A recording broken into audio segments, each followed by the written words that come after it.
Hey folks, so I had a question about the 1+2 active reading assignment. Like where are you going to do these comments and that kind of thing? So I know that there's some explanations there and such, but I just want to clarify, you're not going to actually be doing the active reading assignment like this until like you get to next Tuesday's homework. So for homework this weekend, you're reading the gender book and it's this cute little comic.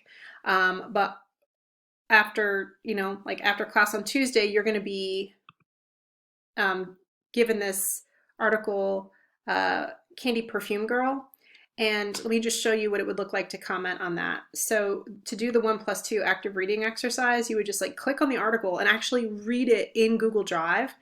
And then once you get to a part of the piece that you're like, hey, this is the thing that I want to comment on. So for instance, if like you find a particular quote like fascinating or just like, yeah, like I super agree with this and here's why. So here, there's a whole universe of bod types out there and they all deserve to be represented. Heck yes. So you just noticed that I just took my cursor and I highlighted what I wanted to comment on, the quote, and then you'll see that as soon as I highlight it, that on the right-hand side, there's a little plus sign that will materialize. And when you click on that, it says add a comment, and then I can be like, heck yes, right? Now, obviously, you would type something far more, substantive than that, but I'm just showing you how to do it.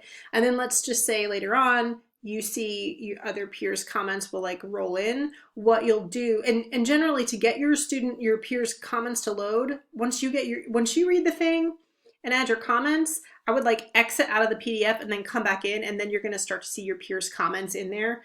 So to do that, you would just kind of click on, so let's just say you come back into the document, you see your peers' comments. You would just type your kind of response, whatever it is that you want to say. You'd click on their comment, type in your response, and click reply. So it's kind of cool because we're sort of like crowdsourcing and like reading. So we're reading all of the articles together as a group, which I think is going to make it a lot less lonely. And it also kind of means we're sort of like pre-gaming our discussion because we're like reading and doing some sort of commenting before we get to class, which is neat because then generally what happens is at the very beginning of class, whenever I assign something like this, I'll ask you to dip back in and kind of look at the other comments that maybe you didn't see that your peers made, just to kind of refresh yourself on the convo. And then we end up doing like really cool immersive work. So like after we read this piece about queering coloring books, for instance, we're going to do some sort of checking in, and then we're going to go ahead and do an experiential learning thing where we're like coloring in those same coloring books, which is kind of neat. So that's how you would add in your comments and responses.